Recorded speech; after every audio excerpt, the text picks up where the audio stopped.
Hi hello welcome to new video. Kumbh Mela ట్రిప్కి అయితే plan చేసాం. చాలా రోజుల నుంచి అనుకుంటున్నాం. ట్రైన్ టికెట్లు దొరకట్లేదు తత్కాల్లో. బస్ ఏమో expensive, last option car. So కార్లో అయితే కుంభమేళాకి అయితే స్టార్ట్ అయ్యాం. కుంభమేళా అండ్ వారణాసి, అయోధ్య అనుకొని స్టార్ట్ అయ్యాం. వీడియోలో చూపెట్టినట్టు ట్రాఫిక్ జామ్ ఇంత అంత అని అయితే చెప్తున్నారు. భయంతోనైతే స్టార్ట్ అయ్యాం. Let's see what's going on.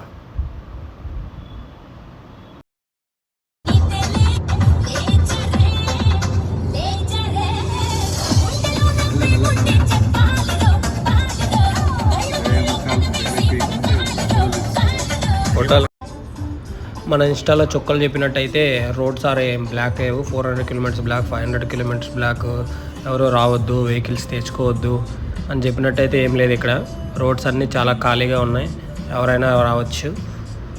చాలా అంటే చాలా ఖాళీగా ఉన్నాయి. మాకైతే ఒక్క దగ్గర కూడా ట్రాఫిక్ జామ్ అయితే అవ్వలేదు. ప్రయాగ్రాజ్ వరకు, ప్రయాగ్రాజ్ నియర్ బై ఒక 2 కిలోమీటర్స్ రేడియేషన్ ట్రాఫిక్ జామ్ అయింది. సో వెహికల్స్ డైవర్షన్ వల్ల అది కూడా. Welcome to Prayagraj కుంభనగిరి.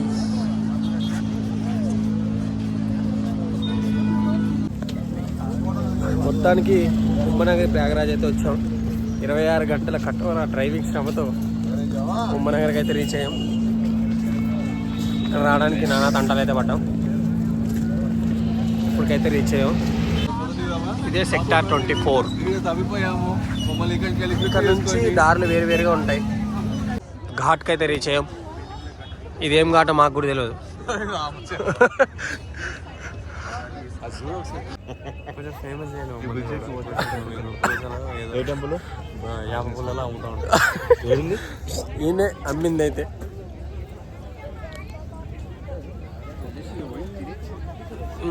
ఈ ఘాట్ దగ్గరికి తీయడానికి అయితే బండి వాళ్ళు అయితే ఈచ్ వన్ పర్సన్కి కార్ దగ్గర నుంచి 400 అయితే కలెక్ట్ చేస్తున్నారు.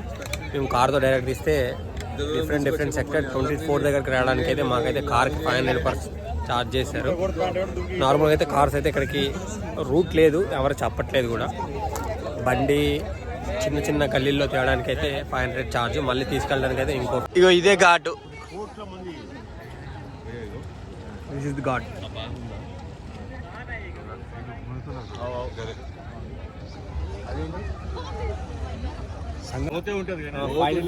This is Kumbhanagiri Prayagraj Triveni Sangam. 3 నదులు కలిసేది ఇక్కడ. ఇక్కడైతే మనకి ఇన్స్టాలో చూపెట్టినట్టయితే ఇక్కడైతే మొత్తం ఖాళీగా ఉంది. అవ్వడు లేడు కూడా. ఫిక్స్ చేసి మనకి ఇన్స్టాగ్రామ్ ఇన్ఫ్లుయెన్సర్ చెప్పేది ఒకటి, రియాలిటీ ఒకటి. సో మీరు అవి చూసి మోసపోయి అక్కడ వచ్చి ఏదో ఊహించుకునేది రాకండి. అలా అయితే ఏమి లేదు, కంప్లీట్ ఎంటీ. డేట్ అయితే ఎండింగ్కి వచ్చింది కదా, సో అక్కడ అయితే ఏం లేదు. నార్మల్గా అయితే ఎంటీ ఉంది. మేమైతే నైట్ రీచ్ అయ్యాం. ఒకసారి మార్నింగ్ ఎలా ఉంటుందో మార్నింగ్ కూడా చూద్దాం. అసలు ఏది లేదండి, హాయిగా వచ్చాము. 24 అవర్స్ వచ్చాము సెల్ఫ్ డ్రైవింగ్ లో. మళ్ళీ కార్ డ్రైవింగ్ అక్కడి నుంచి ఇక్కడ రావడానికి ఎంత స్కామ్. ఓది నాయన, వీళ్ళు ఎవరిని ఏది మాట్లాడినా డబ్బులు దోచుకోవడం తప్పితే వేరే లేనే లేదండి. వీళ్ళైతే ఇక్కడైతే స్నానం చేస్తున్నారు. అక్కడ ఏం కనిపిస్తుందో కింద ఎంత లోతుందో అయితే ఏం కనిపించట్లేదు. వీళ్ళైతే స్నానం అయితే చేస్తున్నారు. యాక్చువల్ స్నానం ఎక్కడ చేస్తారో మాకు కూడా కంప్లీట్గా తెలియదు. అయితే అక్కడైతే ఉన్నాయి బెండ్స్, అక్కడైతే చేయొచ్చేమో. ఇది నైట్ 11:30కి దొరికిన ఇక్కడ మహాప్రసాదం.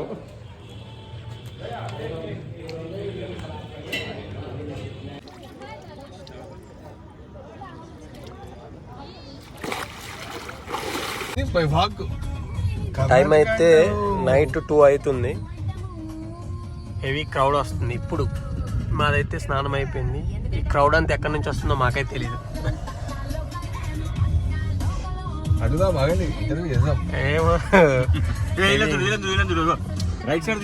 ఓ మై గాడ్, కట్టుకొని వస్తుంది. ఏం బందోబస్తులు వస్తుంది. ప్రయాగరాజ్ అయిపోయిన తర్వాత అక్కడ నుంచి 60 కిలోమీటర్స్ వింధ్యాచల్ టెంపుల్, శక్తిపీఠ అని అమ్మవారి టెంపుల్ అయితే ఉంటుంది. అక్కడికైతే వచ్చాం. మధ్యలో మహాకుంభ అయిపోయిన తర్వాత అక్కడ నుంచి 60 కిలోమీటర్ ఆన్ ద వేలో, వారణాసి ఆన్ ద వేలో వింధ్యాచల్ శక్తిపీఠ్ అమ్మవారి టెంపుల్ అయితే ఉంటుంది. ఇక్కడ కూడా దర్శించుకోండి. Vindhyachal temple main gate.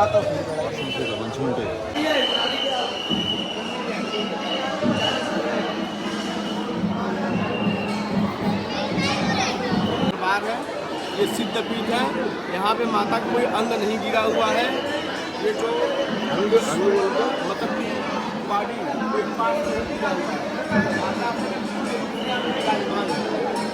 ये त्रिकोण स्थली देवियाँ है, माँ विंध्यवासिनी, काली को में जो है रक्त विसंहारी महाकाली और ऋषि की बहन अष्टमुखी माता पहाड़ में यहाँ पे उपस्थित है, इसलिए इसको त्रिकोण स्थली कहा जाता है।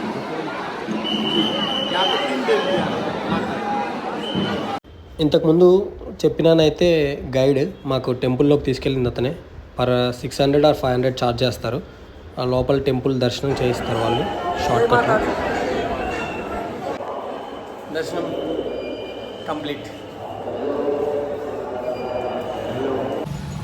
వింధ్యాచల్ దర్శనం అయిపోయిన తర్వాత కాశీకి అయితే రీచ్ అయ్యాం. ఇప్పుడైతే మృత్యుంజయ వాటర్ దగ్గరికి అయితే వెళ్తున్నాం. దాని తర్వాత కాలభైరవ మృత్యుంజయ టెంపుల్, దాని తర్వాత కాలభైరవ టెంపుల్, ఇంకా కాశీ విశ్వనాథ్, దాని తర్వాత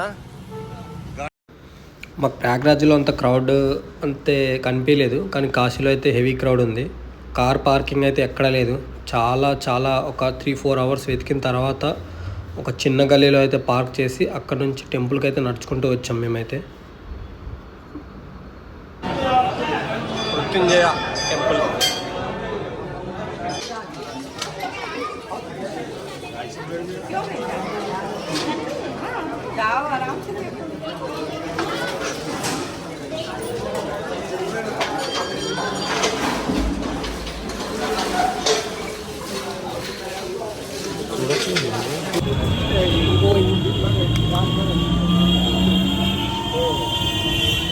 అరే జనాలేంట్రా ఇంతమంది ఉన్నారేంట్రా? జనాలు ఉన్నది ప్రయాగరాజ్లో కాదురా, వారణాసిలో. Crowd pulling. దయచేసి రాకండే. This is Nandi circle call.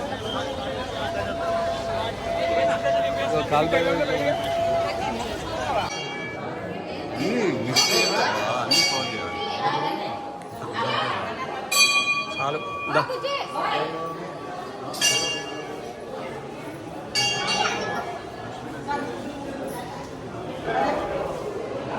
Annapurnadevi. 3 గంటల నుంచి కాశీ ఎక్కడెక్కడో తిరుగుతున్నాం, కానీ ఎక్కడికి వెళ్తాం మాకు ఎక్కడికి వెళ్తాం అంతే, కానీ ఎక్కడికి వెళ్తామో తెలియదు.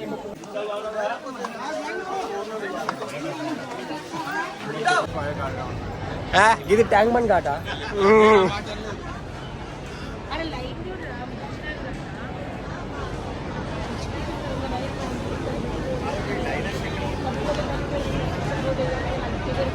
కాశీలో అయితే హెవీ క్రౌడ్ ఉంది. 4 గేట్స్ నుంచి 4 లైన్స్ అయితే ఎండింగ్ ఎగ్జిట్ పాయింట్ అయితే మాకైతే కనిపించలేదు, అంత లైన్స్ ఉన్నాయి మొత్తం.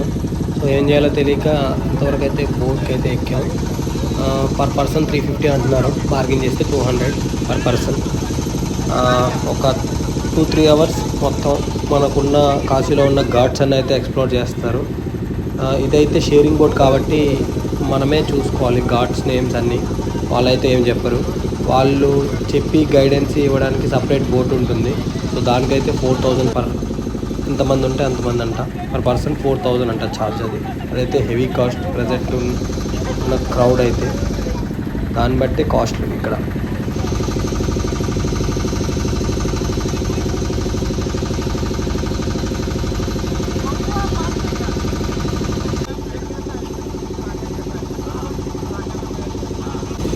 ఇదైతే హరిశ్చంద్ర ఘాట్, కాశీలో చాలా ఫేమస్. హరిశ్చంద్ర ఘాట్, మణికర్ణి ఘాట్, ఇక్కడైతే ఎప్పుడు శవాలు కాలుతూనే ఉంటాయి.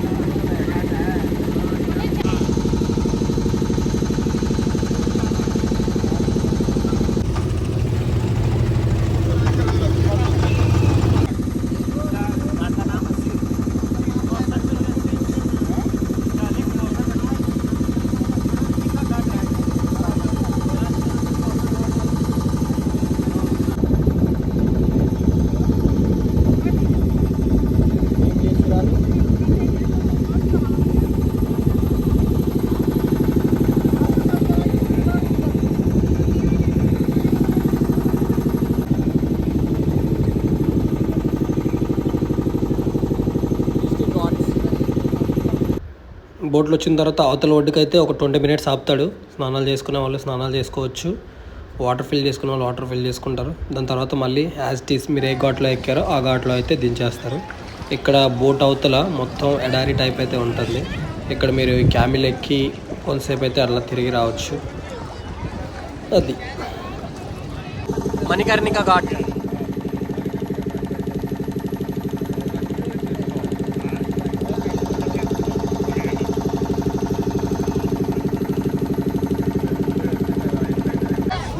బోటింగ్ అయిపోయిన తర్వాత లైన్ ఎక్కడో కట్ అయింది, వచ్చి దూరిపోయాం లైన్లో.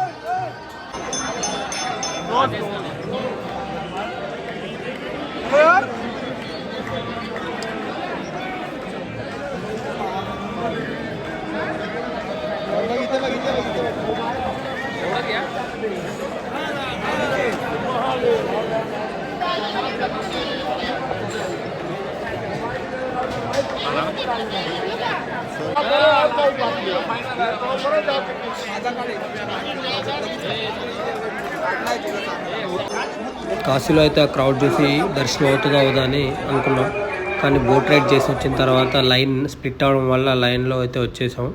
సో మాకైతే అందరూ చెప్పినట్టు 8 అవర్స్ 9 అవర్స్ అలా కాకుండా 2 అవర్స్లో దర్శనం అయితే అయిపోయింది. బాగా అయింది దర్శనం అయితే. సో అది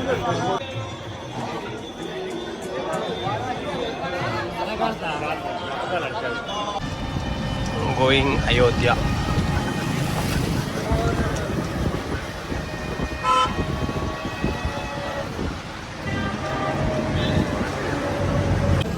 వారణాసి కంప్లీట్ అయిన తర్వాత రూమ్కి వచ్చి ఫ్రెష్ అయ్యి అయోధ్యకి అయితే వచ్చాం.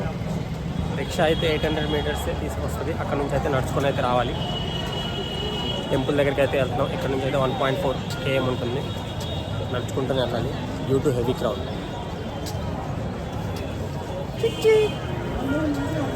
బొట్లు బాగా పెట్టారు.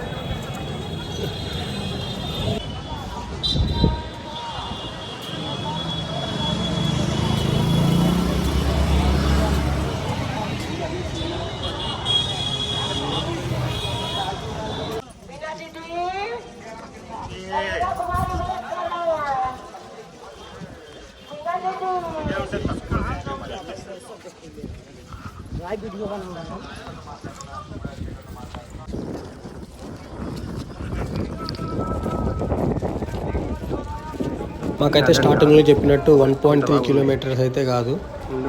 రూమ్ దగ్గర నుంచి మినిమం టెంపుల్కి వెళ్ళడానికి దాదాపుగా అయితే 10 కిలోమీటర్స్ ఉంది పర్ వాకింగ్. ఒక ఊర్లో నుంచి అయితే ఈ క్రౌడ్ వల్ల డైవర్ట్ చేశారు అందరినీ. So minimum 10 km.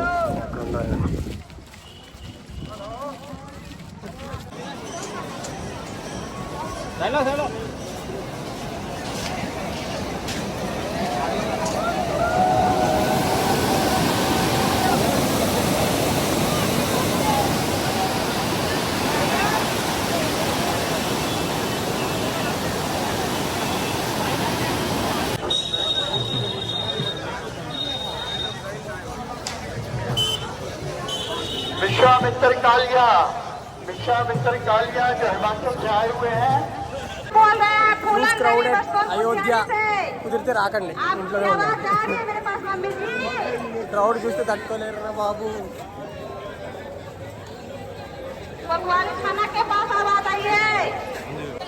జుడిగో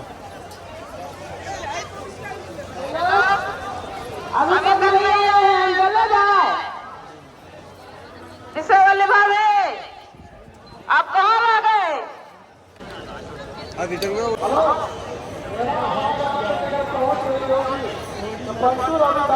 जहाँ भी होंगे हम लोग झारखंड आदि निवासी के हैं, हटिया से आए हुए हैं. आप अगर मेरी आवाज आप तक पहुँच रही होगी तो आप नया घाट पर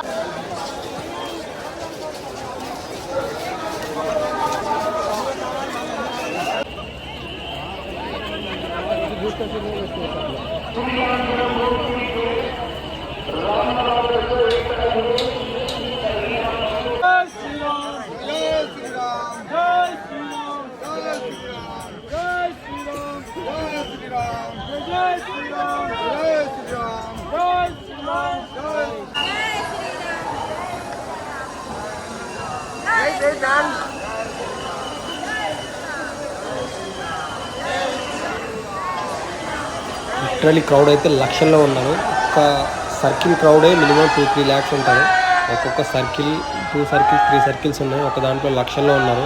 ఒకేసారి అందరినీ ఎవరిని ఎక్కడ స్టాప్ చేయకుండా అందరినీ ఒకేసారి ఫ్లోయింగ్గా వెళ్తూనే ఉన్నది. సో అయితే literally heavy huge crowd.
Photo తీయదు బాబు, మమ్మల్ని పెట్టి తీయాలా? ఫోటోలు తీస్తలే నేను.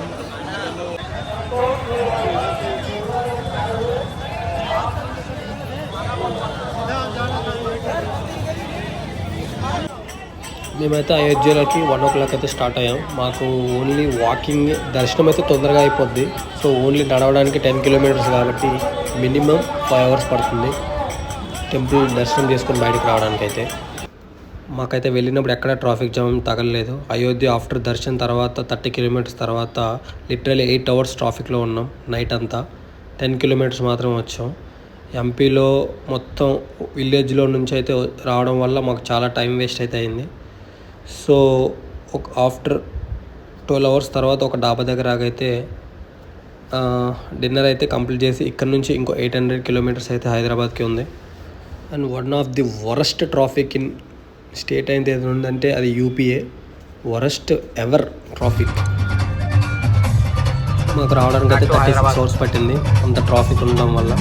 సో సక్సెస్ఫుల్గా అయితే ట్రిప్ అయితే కంప్లీట్ అయిపోయింది. మళ్ళీ తొందరలో ఇంకో ట్రిప్తో మళ్ళీ కలుద్దాం. Signing off. థమ్స్ అప్ పెడతలేరు ఎందుకు?